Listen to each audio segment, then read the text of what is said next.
Welcome to the Bucklesberry Lemonade Podcast. On this episode, Uh, and hello, everybody. Welcome back to another exciting episode of Bucklesberry Lemonade. How are you, my lovely host, Miss Lisa? I'm wonderful. And how are you, my lovely host, Mr.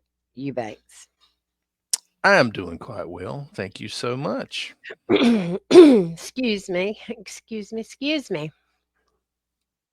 It looks like we've got another good episode on tap today.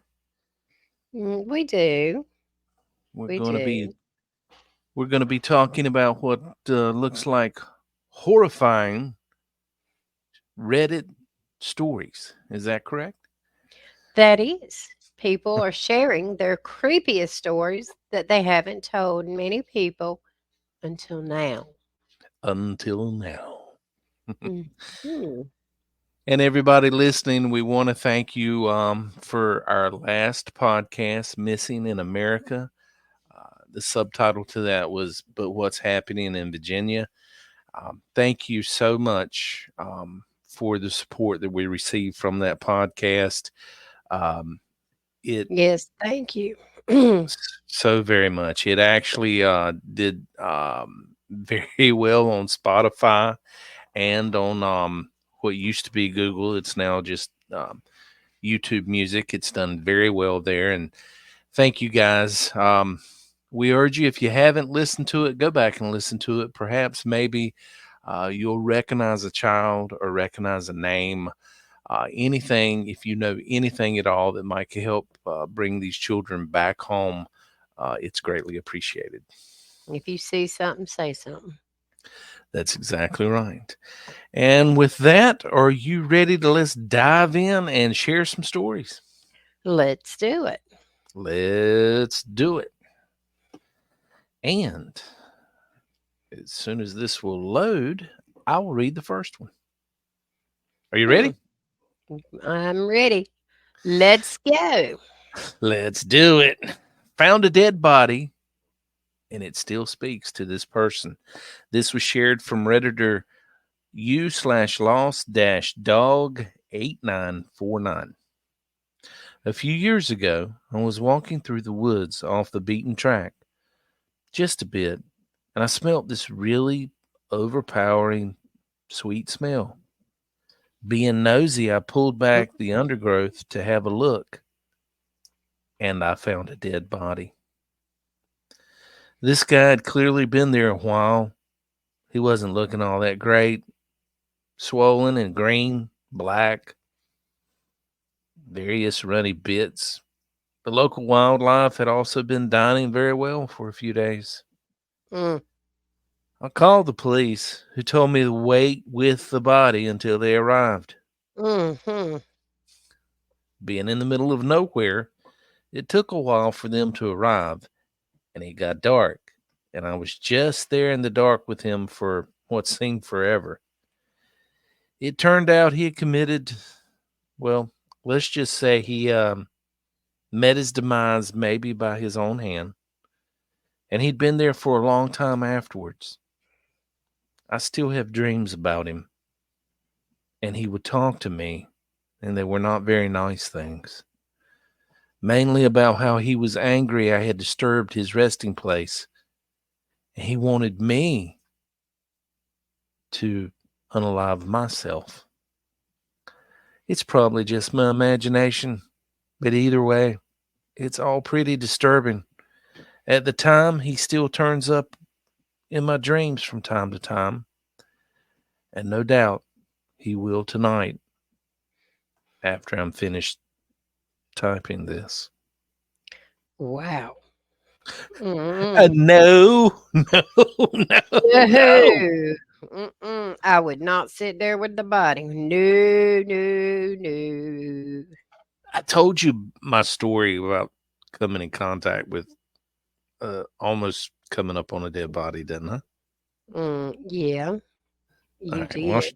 you want me to share it with the listeners? You can. Oh, please. Go right ahead. It'll give me time to pull this back up too, so you go All right ahead. right. And we don't have to go in any order, so you pick whichever. It Well, okay. Years ago back, I was about 18 years old and I was working for the city. And me and my buddy, my sidekick, his name was Tommy, and not seen Tommy in a million years. But anyway, we would uh, work for the Mm. city of Kinston, and we called it work. They probably call it a lot of play because that's what we did. But anyway, we had this little place that we would love to go eat, and it was down by a pond, and we'd go there and eat our packed lunch for the day that both had brought from home. And being kids, then we would sword fight or skip rocks or whatever. Well, this particular day, we decided not to get out of the truck. It had been a little warm, and there's just such a foul smell in the air. We weren't really sure what it was. And so we stayed in the truck and we left. And being part of the city complex, news travels fast. We literally eat lunch 3 feet away from um, a person that had passed, who had met their end through some very bad means um, down by the river. And we were less than 3 feet from them.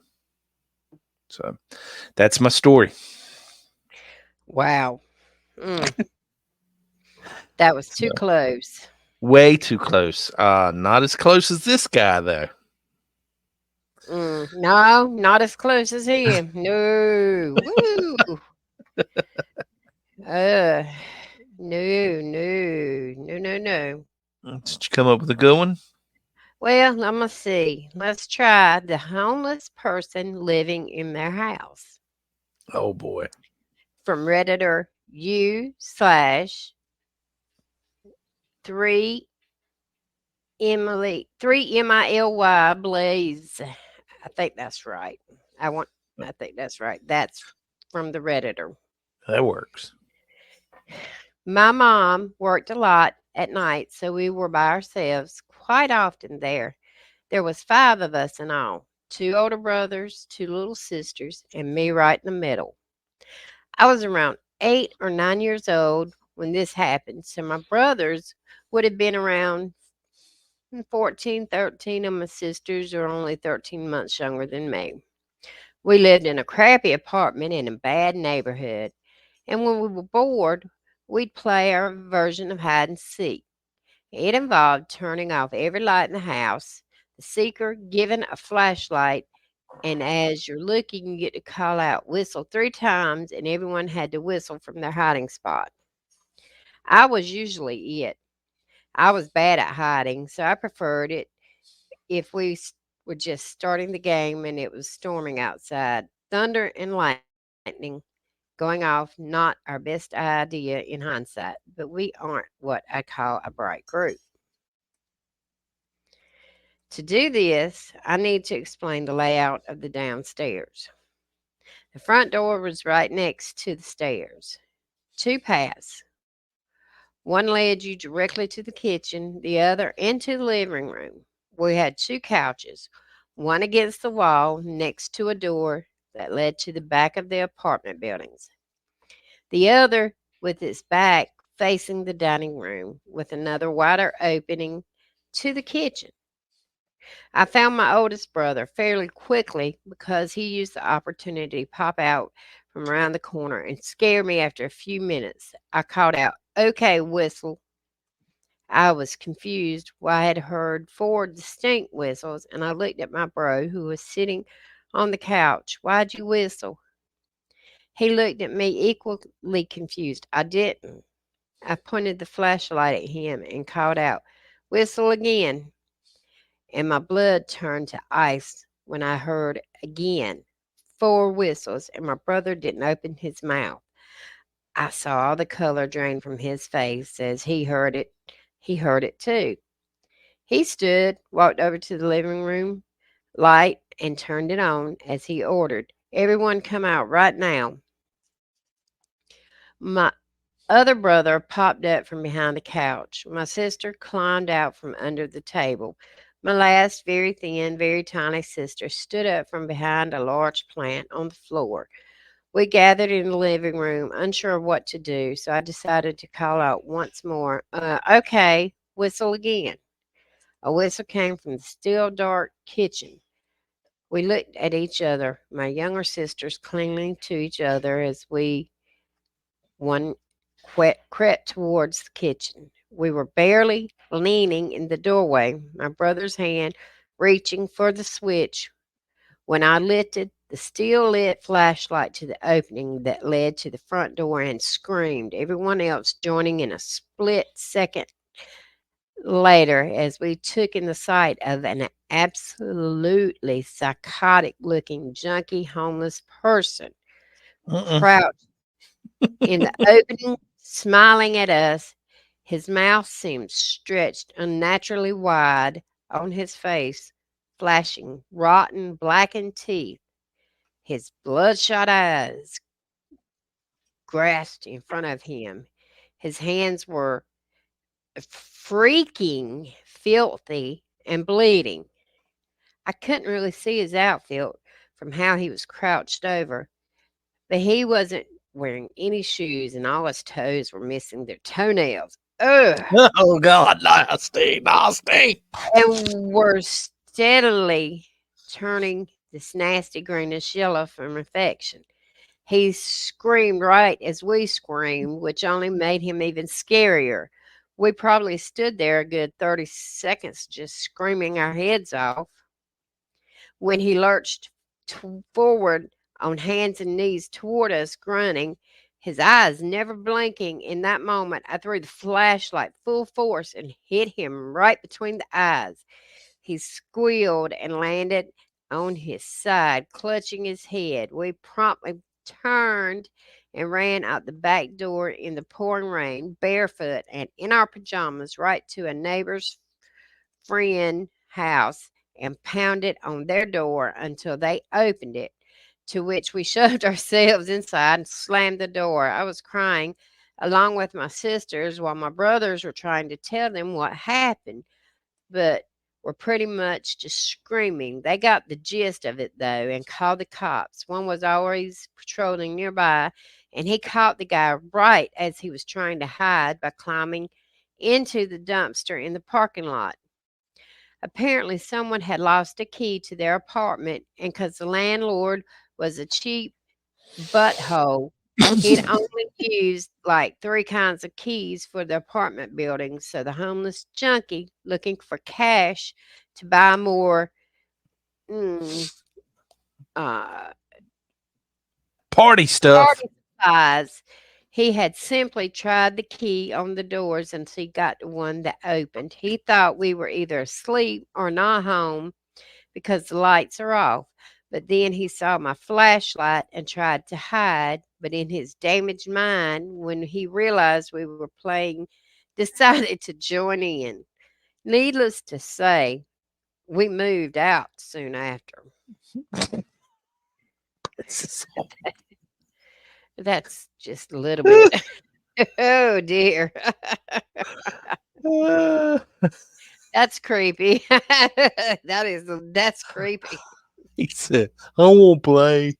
He wanted to play. He wanted friends. He needed friends. We all need friends. He He said, just can I get some alcohol and a bottle of peroxide for these toes?" Evan, Oh, I got company over here. He's barking. I hear. That is bad. That That is is, that is got to be that is a fear. You see these videos and you see these people that are living in these houses and yep. you remember that video that came out a few years ago where the guy felt something was off and he was missing stuff, food and things like that, and he set up a camera and this woman come pretty much crawling right out of the cabinet. She had Mhm. she had snuck in his house somehow or another. It was an apartment Well, and how in the was world did she and he doesn't he go in his cabinets? I mean, she was living in the attic, and oh, somehow I don't remember the ins and outs, but the idea of just somebody, there's been several stories. I did one for our old channel, if you remember, about a guy that was hiding in between the walls. You remember that? yep. I remember that. Crazy, crazy stuff. Mm-mm. Nope. People or people or people or I don't know. People are strange. Very. I This have one is, video to prove it. yes, you do. You got blackmail against me, is what you're saying. That's what I'm saying. This one came from Redditor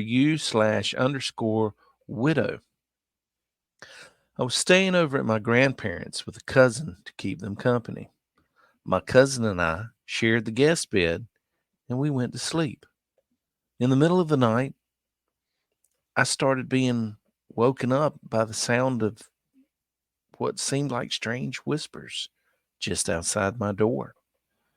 I sat up and paid attention, as I didn't know if it was my grandma or something. Anyway, the whispers, they got a bit louder, and then I realized they were saying my name. I got chills all over my back, and I knew I was the only one awake at that moment.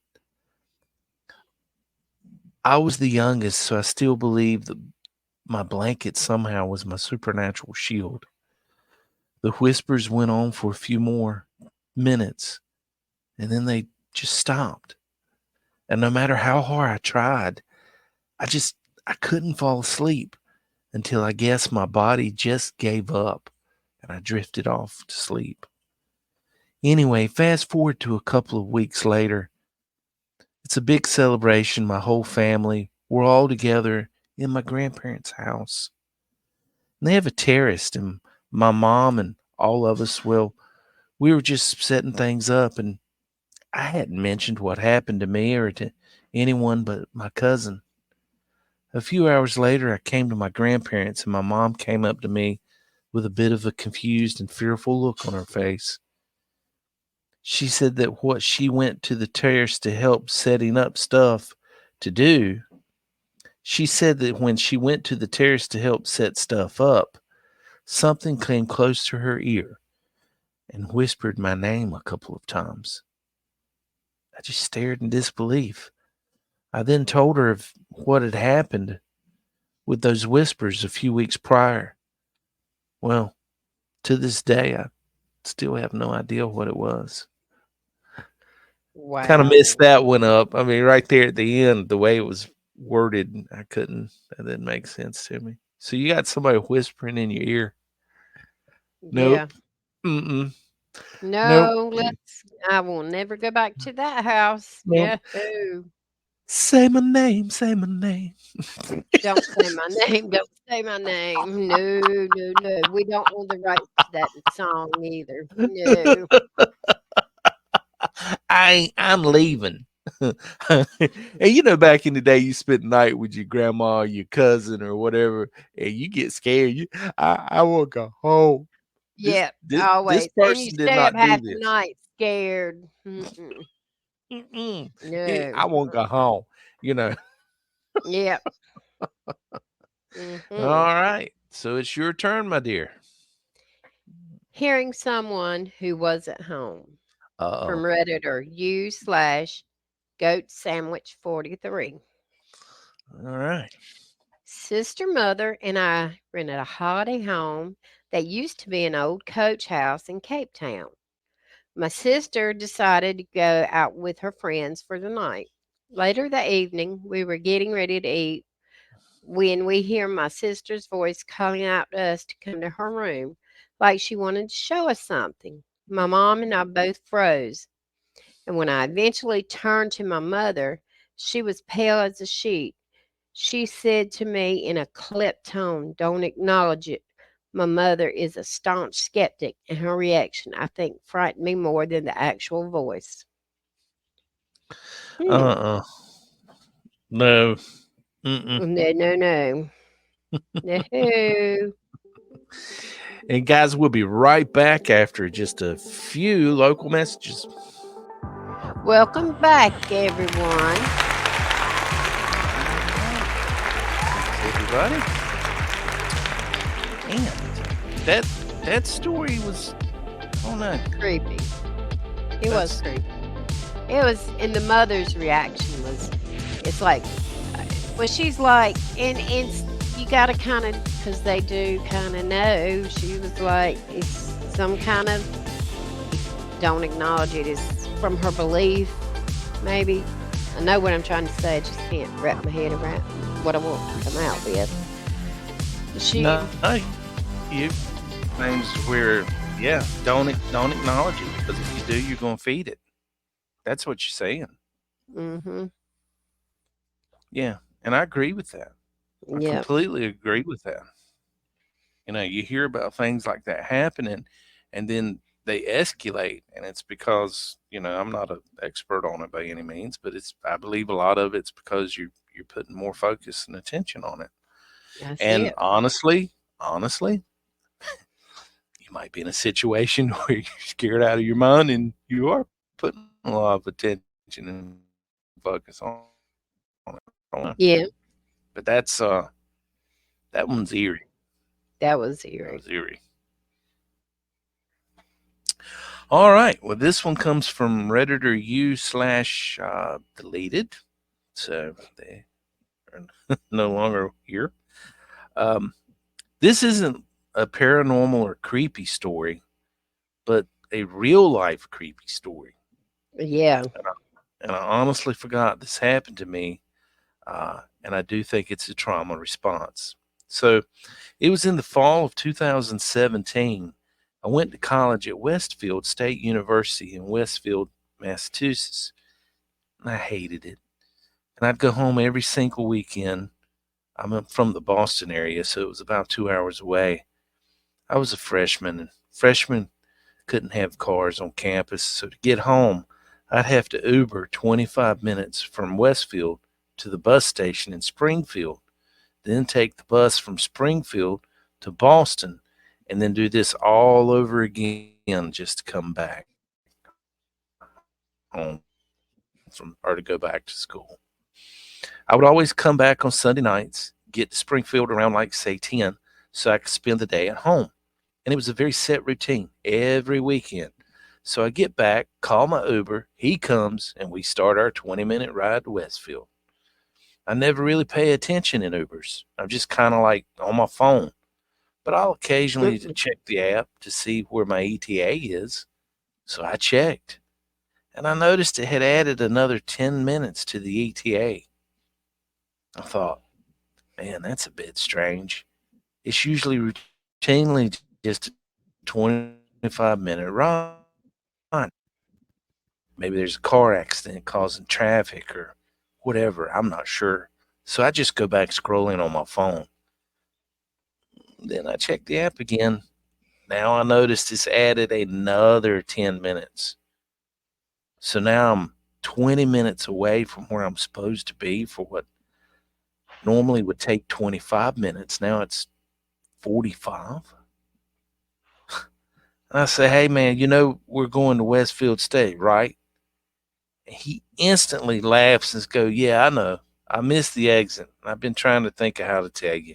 It's just, well, I'm nervous. What the fuck?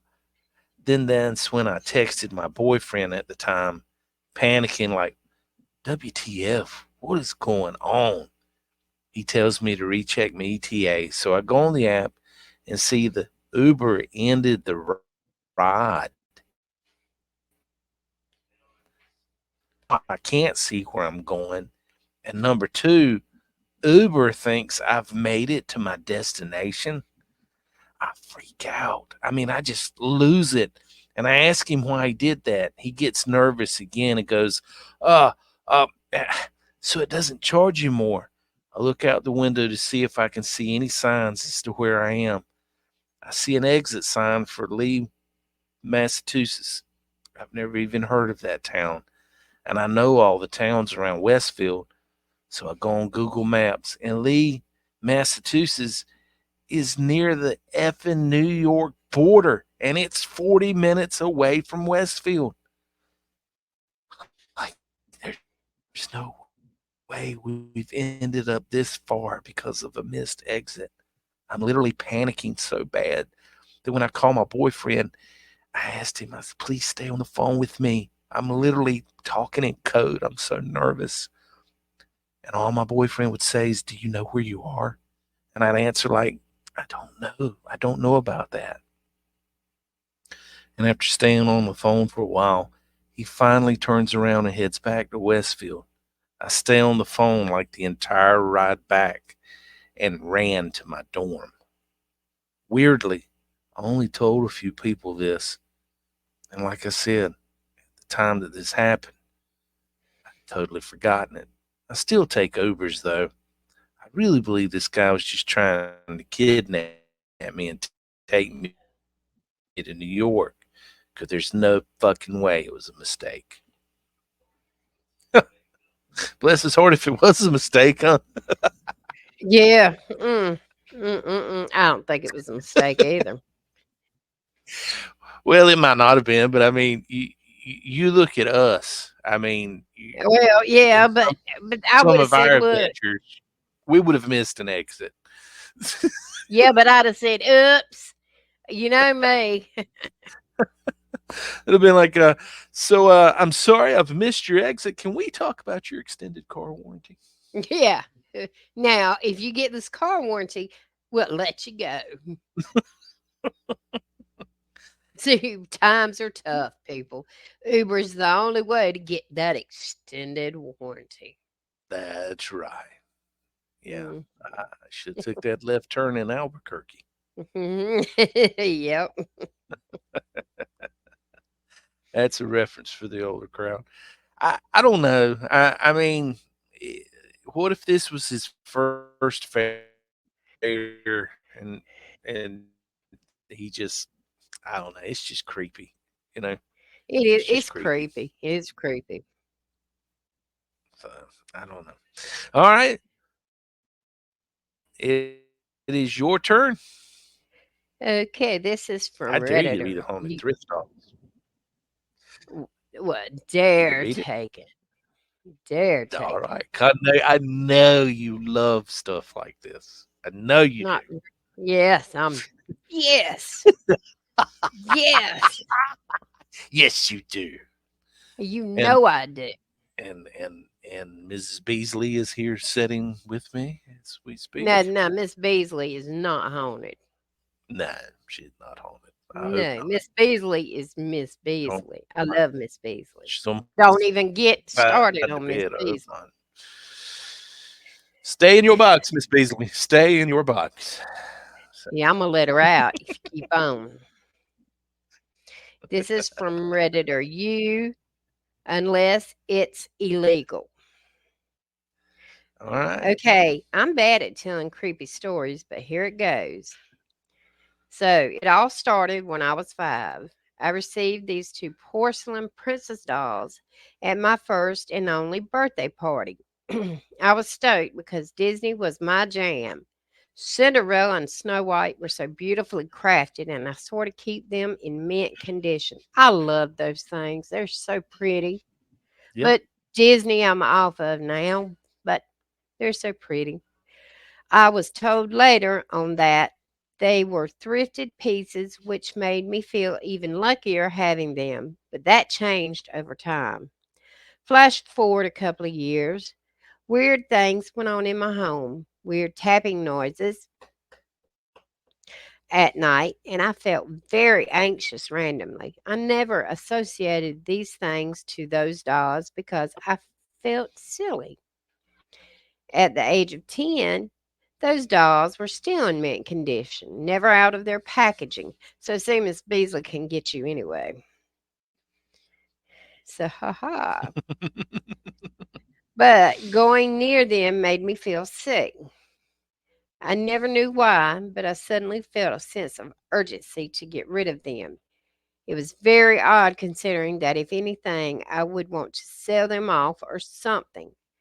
At 12 years old, my family officially purchased our first real home. No more renting or apartments. We were all ecstatic for all the right reasons. But that day, little did I know I'd experienced something that I'd never forget. The day literally after we got the news that the home was ours, I went to my room to go chill out. And as soon as I walked through that door, Cinderella whipped her head in my direction. What? My heart sank. Oh no. I froze for a quarter of a second before I ran away from my room. I She sat in our froze. You living know room. what I'd have done? What? Tore that doll all to pieces. I'd have shit myself. Go ahead. Hey, my heart would have sank What's too. I'd oh, have been out go there ahead. quick, fast, in a hurry, and eh, I froze for a quarter of a second before I ran away from my room. I sat in our living room all day, avoiding going back into my room. By the time nightfall came, my parents told me to go to sleep. I was petrified of that room and begged not to because I was scared. Scared of what? They asked, but I could never explain it. If I would have said the dolls are haunted or the freaking doll moved, I would have been called crazy. I know what I saw that day. That doll moved. When I went back to that room, her head was still facing the doorway. She was angled away from that door on the shelf. No one else was in that room. So my Mexican self knew I would not survive this horror movie and threw them both out in secret as soon as I could a couple of days later. The negative energy was repelled after I threw them away. What you think? Mm, I'm not sure. Not sure. Yeah. What do you You think? check your mic. You're coming in and out just a little bit. Well, you are too, sweetheart. Okay. Maybe it's on my end. Is that better? Yeah. Can you hear me better? Yeah. Absolutely. Okay. I don't know. I mean, that's one of those things to where you know it's. I think dolls at a certain point can be creepy. Well, yeah, you can get creepy dolls. I mean, you But that's no just different can. than if something is going to be haunted, it can haunt something else just as easy as it can haunt that doll. Absolutely. Absolutely. I completely So agree with that. I'm don't just take it out on my Miss Beasley. no, your Miss Beasley's here to stay. Okay. All right. So this one comes from Redditor. Well, that's the thing. I was cooking dinner and only had the lights on in the kitchen and living room. My apartment is open concept with a long hallway to the front door. I walk to the trash can at the edge of the kitchen and I toss out some scraps. I just got a strange feeling. I looked up toward my front door and there I saw a dark male figure standing directly in front of my door. If you've ever seen Heredity, it was exactly like that scene where the grandma is in the room with the lights off and then Annie walks in. Well, my heart dropped and fright mode kicked in. With a knife in my hand, I flipped on every single light in that apartment. Nobody was there. A couple of months later, my property manager told me that someone overdosed and died across the hallway around the same time that happened. Still gives me the chills, but it hasn't happened since. One Wow. and done. I would be moved. Yeah, well, I don't need to see it again. Nope. No, no, So, no, no, no, no. do you think it's the person that overdosed? Do you think they somehow popped in, paid her a visit before they crossed over? Maybe, maybe, could be. I mean, that that's that's what it sounds like. Or I perhaps think she's just one of so. those person who could. Perhaps she's just one of those people who could see very briefly beyond the veil. Maybe, maybe she could. It could be either or. Yeah, maybe.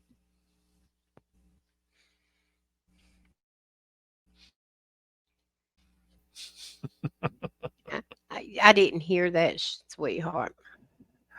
I said, "You are you cut? Am I cutting in and out on you pretty badly?" Some, yes. All right. I don't know why. Is that any better? That's better. Okay. We Okay. let's see how much more time we've got. We've got time for one more. Um, Okay. How and it about the man staring through the window? sounds good.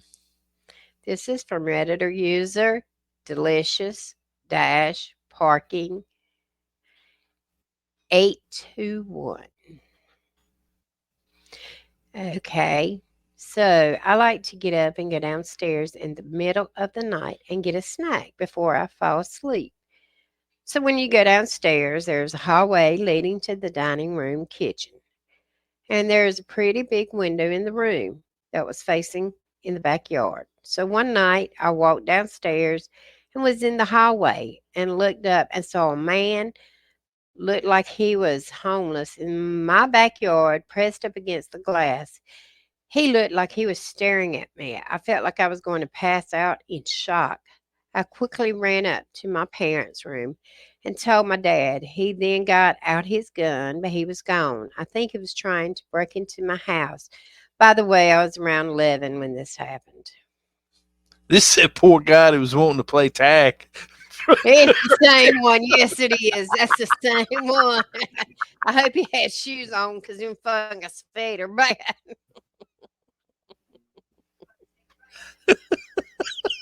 Because No, he you know he cannot can't be be running. running.